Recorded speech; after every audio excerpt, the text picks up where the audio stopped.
Okay, hello guys. Review seta. Since we don't have time, I'm trying my best to come up with a pre-recorded video such that I can upload this one and kumbaga on demand na lang ninyo i-access later on. So just like I've mentioned before, the approach that I'm going to do is Q&A ta. So we will still use Green Empire. I think you have a copy of the reviewer. No? So i-open up na lang ninyo and then I will try my best to answer the questions nga atong maagian, especially those nga covered under sa ako nga topics. For those ka Ma'am Rene Jane atong i-leave, for those nga ako unya di ko kamao atong pautanon si Ma'am Rene Jane, ha. Ana ra na diskarte hingi siya, she's actually here. Conscious ko gamay. So I think we're again this is compendium class, so on demand na lang.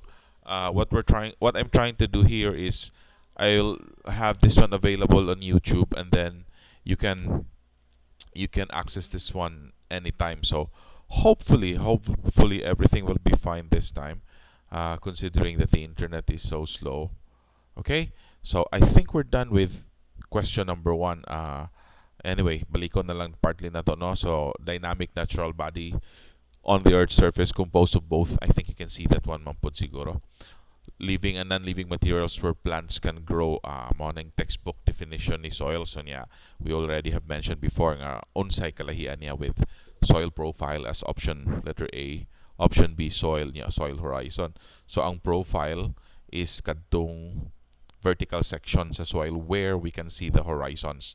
Ang horizons kadtong layers nga makita nato sa profile with different characteristics. Conscious yung gamay kina si Ma'am Rene Jane sa atbang na ko. Wa ko na siya naminaw. Anyway, ug masayop ko ma'am, badlong ako kay daghan biya ni sila mga estudyante niya mananawan eh. Okay. Alright, padayon. Okay. Study of soil from the standpoint of higher plants. This is number 2. Or plant production. Na-go over na po nato ni before. So, ang punto de vista is in relation for crop growth and development. Mao ni ang edaphology. Petrology, letter A option, is, I think, the study of rocks. Ang pedology, kadtong the study of soils as is. Physiology, function man na. Lalison pagid nato. Mga bayo-bayo naman ang letter D. So, klaro na kayo ng ilad. Okay? Number 3, size of soil particle that is less than 1 micrometer. So again, as I mentioned before, I think na go over na nato ni 1 micrometer is as 1,000th of a millimeter, meaning 1 millimeter is equal to 1,000 micrometers. So based on that definition, soil colloid, silt, sand, organic matter, I tried to pull out a table before akong gipakita ninyo. 2 microns or micrometer ang cut off sa clay.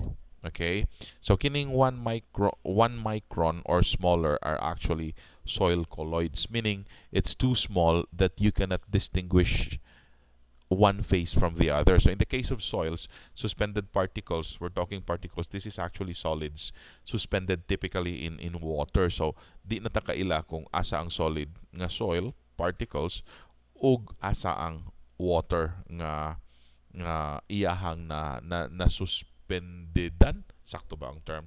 Ang silt is slightly bigger than clay, of course. Ang sand, ang cut off sa values anyway, I'll just pull that out. Soil particle size classification. Pero yun, asa na to? Duha ni ka standard sa na ay kang USDA or United States Department of Agriculture ug kang FAO or ang ISSS, International Soil Science Society. See, naminaw si Ma'am Rene Jane, sakpan. Anyway, if I'm not wrong, ang major difference is kadtong part nga 0.05 o 0.02, tama Ma'am Rene J? 0.02 o 0.05 nga gitabukan ang main difference sa duha. Okay, So kamo na lay look up. I'll try my best to speed things up since dako kay kog utang ninyo, ha. Again, so for number 3, if I'm not wrong, this is soil colloids. Organic matter, kung ang question, actually, this is not a question. Nagnalan siya statement for number 3. Ing aning ang mga butang akong lagutan. Just last night, for example, I tried to go over ang module sa ako ang dalagang gamay nga 8 years old, grade 2. Problem solving, trial and error, was la kuyapi. This is not a question. The size of this soil particle is less than 1 mm. So, pero the way it's presented, it's very unlikely nga organic matter ang iyang but pasabot. Typically, when we talk about organic matter, in a way, we can still consider it as colloidal particles if under 1 micrometers. Yeah? Kung dagko na pod, I think they call that one ang katong detritus, if I'm not wrong. Number 4, nitrification carried out by autotrophic bacteria. Chemistry, lugwa ko mata na hatag na Ma'am Rene Jane. O timanin ninyo number 4 nga question. Dili na to na i-go over.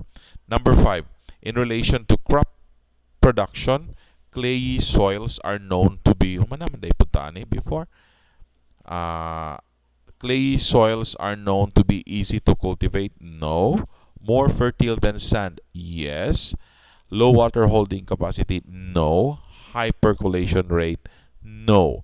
Why is it more fertile than sand? Kasagaran manggo, di ba? If we talk about weathering, duha ka pathways, naa si physical o naa si chemical. So generally speaking, the smaller the particle, the more weathered it is. So may undergo na siya both chemical o physical weathering. Unya, ang chemical weathering is basically from the conversion from primary minerals into secondary minerals. Ang kaning primary minerals generally are too complex for consumption or for crop growth and development. So when we say clayey, mas taas ang clay, mas weathered, mas simple ang iyang components because it underwent chemical and physical weathering. So, mga secondary minerals na lang mo na nga ma-release na siya nga pwede na magamit sa tanom ang katong mga secondary minerals. Katong mga primary minerals, tukan ang tanom. So, example sa primary minerals, Ms. Renje, quartz. Quartz no, primary. SiO2, quartz. Sugipan, tanom na. Daggo pa kayo na siya, mga complex pa kayo na mga structure. Katong mga bato-bato. Okay, so, easy to cultivate, tapot kay tapot nga ninyong tiil kana pa bang guna or daro sa clay. Dili na mao. C, low water holding capacity. Okay, taas og water holding capacity ang clay because mas daghan siya og micropores. So micropores ug macropores, unsa man ako ni pag-explain ha. Kumbaga, kung duna kay usa ka lata nga lata sardinas, for example, na kay usa ka lata nga sand ug usa ka lata nga clay, the same lata, the same volume of soil, mas daghan ang macropores nga naa sa sand, unya mas daghan ang micropores nga naa sa clay. So kung i-add up nato ang volume sa tanan micropores o macropores, mining mag-type pod tagamay. Sorry. Okay, so naapod ni siya cut off nga size, kamo na lay look up ha. Wa may review si sir dito magdasmag niya hagbay pa taong panahon ani. So nani siya cut off nga size. So mas ang total nga pore spaces is actually mas daghan that of clay kaysa sand. Okay? So, kumbaga, saan na ako pag-imagine? Something like,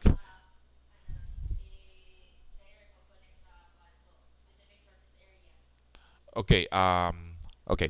Kasagaran sa mga panghitabo sa tanom or rather sa soil are actually surface area related. So, I think it's easier to understand nga ang capillarity nga concept because water holding capacity man ang atong gisgutan. Yeah.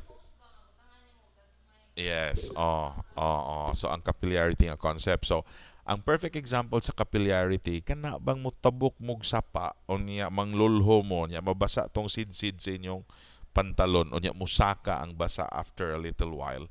Okay? Just like the concept nga inyong gigamit igho magkaligo inyong towels. Okay? Ang towels ninyo na ay microfibers or fibers nga muwik siya sa moisture gikan sa inyong lawas. So kung micropores mo hold siya og tubig kay absorbent man siya or naay capillarity mas taas ang iyang capillarity. Macropores on the other hand inagyabon ni mog tubig madrain ra pod. Okay? So mo na ang main difference lang sa simple. Dalion na to ni. High percolation rate. This is related to letter C nga option nga low water holding capacity kuno ang clay. That's false ha. Mura ra magunig true or false. High percolation rate because yun nga clayy gani so mas daghan ang micropore, so instead of letting water through it will hold that water instead, so ubos siya dapat og percolation rate. Number 6, a soil consists of 3 components, namely solid, liquid, and gas. Letter A. Tanawa, question bagod na mo na kadaot nila lagi. A soil consists of the 3 components, namely solid, liquid, and gas. Is that a question? Nope. A. The solid is composed of inorganic matter and organic matter. B. The liquid is a solution with dissolved ions in it. The gas component is about 80% nitrogen gas. All of the above. Okay, another tip. If all else fails, no? Nagani na all of the above. Taas ang possibility nga all of the above ang answer. Kung tahay wala naging kailain choice ba, wala naging may idea, you don't know what's the right answer. Unya, most of the questions do not have an option nga all of the above or none of the above. Ibutang gani na likely all of the above ang answer kana if you really don't know the answer. Kanang all of the above nga option, klaro istorya ang examiner nahutdan og options nga iyang ika-offer. Okay, most of the time. Again, soil consists of 3 components, solid, liquid, gas. Solid is composed of inorganic or organic matter. Yes, that's correct. The liquid is a solution with dissolved ions in it. Yes, it's also correct. The gas component is about 80%. Yeah, 80%, 79%, and 2. That's also correct. All of the above. That's letter C. 7. This macronutrient is not a component of any organic molecule in the plant. Its function is more catalytic in nature and usually, kabaluan eh, may tagtabang nila. Nitrogen A, phosphorus, potassium, calcium. Unsay answer, ma'am? Anyone? Wa ko no siya appeal sa component sa this macronutrient. Is not a component of any organic molecule. I think is K. K ba? K? Yeah, K. Sakto ka. Sakto? Nabe organic. N, P, K, o sulfur, I think. Calcium. Dili naman. Macro bang calcium? Macro? Sounds like my correct answer. Wala ko yung answer sa pagkakaroon. Pakutanan niyo si Ma'am Rene Jane. Kita niyo sab. Component of amino acids such as methionine. Patay ko na. Dili ko na sukol. Next, number 9. The soil is called a blank because it comes from the weathering of naturally occurring rocks and minerals. Options. Dynamic, natural body, natural resource, weathered rock. Okay. Because it comes from the weathering of naturally occurring rocks and minerals, it's actually a natural body or natural resource. I would say it's a natural body based on the context of the question. A natural resource is something like that you will be using it up. Kinisha is we are not literally using up the soil unless ato siyang kuhaon niya imasa sa concrete or something. So, dynamic body, textbook definition gyapon, no? When we say dynamic body, meaning it's changing from time to time. It's a natural body because it exists naturally. A natural resource, pretty much the same like with letter B. Pero para nako, personally, I would think na we will call it a resource if kumbaga we are using it up, no, mag-anam og kahurot. Weathered rock, it's called a weathered rock because it comes from the weathering of naturally occurring rocks and minerals. Yeah, in a way this is still correct. So letter B, C, and D, I think, are all correct answers. But the most appropriate one would be letter B. Do na ni answer key ang Green Empire, by the way, so you can look it up later. Okay? So right now, I'm not looking at it. I'm just basing this one on what I can remember. Those that I cannot properly answer, kamo na lang pangita sa uban. Ha, pasensyahin na lang ko ninyo.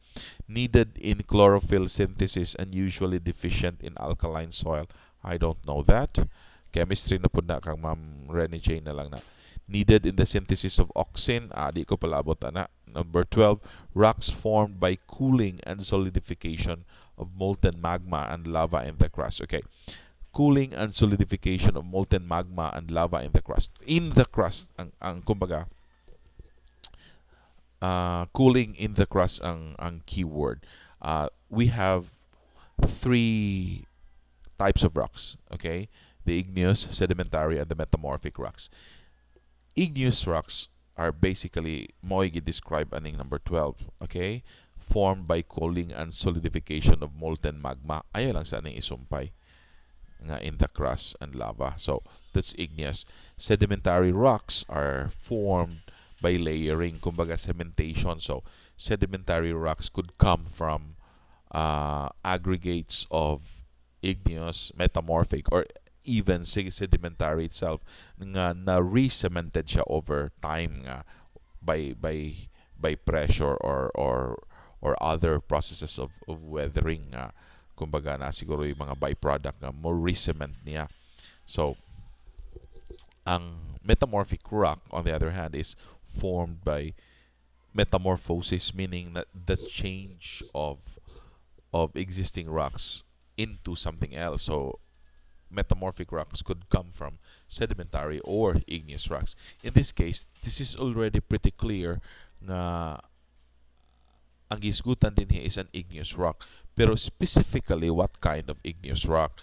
In the crust man kuno may form ang magma o lava in the crust. So this is actually an intrusive nga igneous rock. Okay? Ang extrusive are the ones that cools on the surface. Kini kay in the crust man, sa sulod man. So I would pick letter D for number 12. I already have described igneous and sedimentary, or B and C. Number 13, individual soil layers or layers parallel to the ground surface. Wala pa na question na akong guest ana kadtoning horizons nga na go over na to. Kaganiha sa number 1. Ayaw tumbi, ma'am. Okay. Profile, pedon, horizon, solum. Okay. Ang profile, teka, limot naman ko ani ay. Pasubo, yung sa chinuebo ani. Soil profile.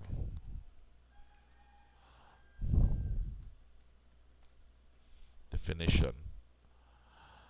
Yara. A soil horizon is a layer. Ano soil horizon mahinggawas na unsa? Sa mo kalangan na guys.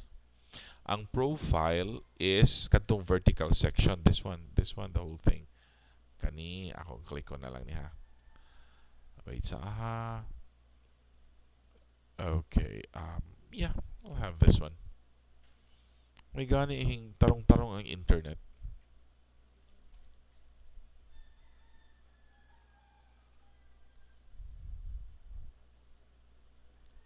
So, kani makita man siguro ni ninyo. Okay. So, kani for example, just this one. Let's see. Okay. Kaning section, vertical section with the different layers is actually the profile. Ang kaning different layers, notably ang difference sa color mo atong makita. There are other characteristics though. Mo ni siya ang horizons. Okay? So,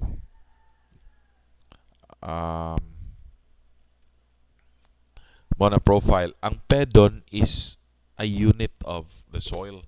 So, kumbaga, for a soil to be called a soil, sakto ba? It's conceptual magod po siya partly. It has to be one pedon. So, it's a unit of soil. The same characteristics all throughout. Wala ni siya specific na dimension. Pero, a pedon is basically a three-dimensional cut of the soil. So, naa siya dimensions nga height or depth, then length or width. So, it's a soil unit. So, kumbaga, you could say a soil sa Lamacan is different from a soil sa Canbanwa, not because of the administrative boundaries nga lahi siya nga barangay, but because lahi ang characteristic. So, ang kining sa Lamacan is a soil pedon. Ang Didla is another soil pedon. So, for example, na ay duha ka soil pedon, ang characteristics niya are basically the same. We can consider that one as just one pedon. Horizon, we went over this one. Ang Solom, I don't know if I can still remember this one, is basically the topsoil, kadtong part nga maukay. Let me see that one. Solom. Solom and regolith. Mga gini usual nga maagian na to. Upper horizons with the most weathered portion of the profile. Dara ha? The Solom includes... Okay, let me...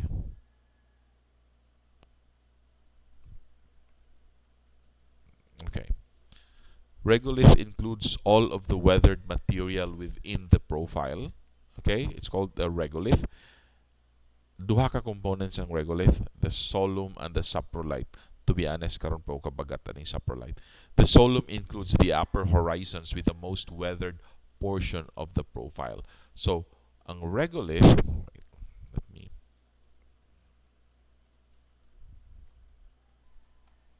soil profile.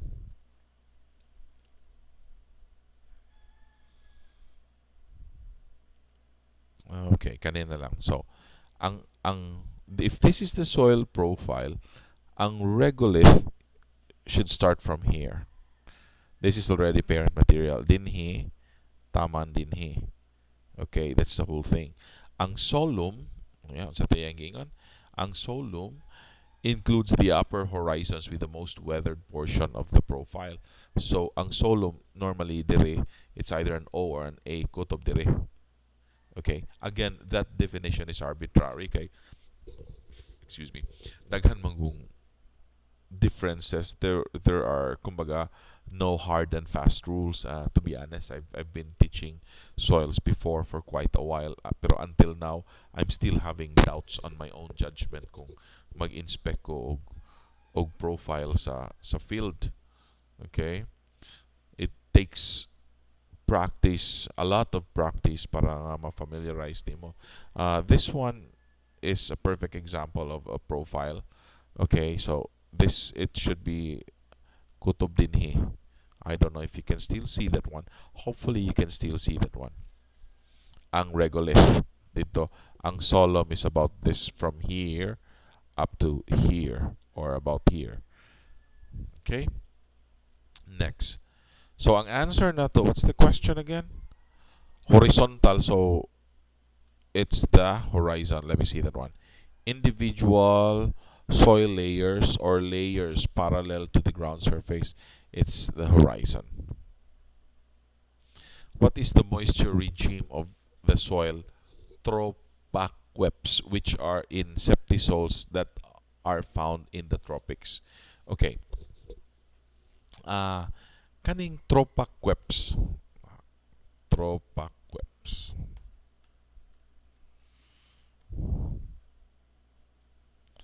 Tropaqueps. Okay. Okay. Ang bugoy-bugoy man yung mga soil scientists sa USDA, I think it's in a way intuitive.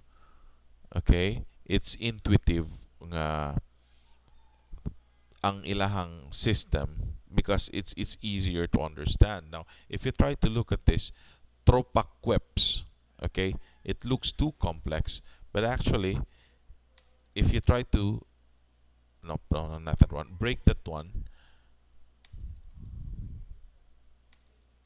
okay, that's trop, aquo, or accu, then eps, okay? Inceptisols ang ept, okay? Ept here meaning inceptisol, okay? That are found in the tropics. That's the trop. So, ang iyang moisture regime is aquo. It's actually aquic, if I'm not wrong. So, nabadiri there. No? So, it initially it does sound on someone overwhelming. It does sound overwhelming as a kagtropaqueps, but if you try to break it down, it kumbaga unfolds itself into something understandable. So trop from tropics, aku from aquic, and eps from inceptisols. So another example, wala kay ko nasuhitoan but another example of a pangalan sa soil sa akong thesis sa una is an oxic distropeps. Oxic distropeps. So, oxic meaning oxidize niya, ang dist, I don't know what's that, then trop, then ep. So, that was still an inceptisol, meaning generally a new soil. Then trop sa tropics, ang dist, I forgot about this, and then oxic. So that particular soil nga sa nagamit among gigamit sa una during my thesis was an oxic distropeps. Okay? So aquic ni for number 14. Soil moisture regimes, you can just look it up.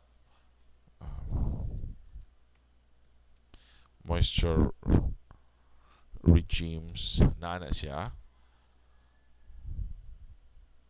Okay, this one. So you can find this basically online, no? Ustic, Udic. So you can find it there. Nana siya description of how much moisture ang naa. Dera. Soil moisture regime classes include aquic or perudic, saturated with water long enough to cause oxygen depletion.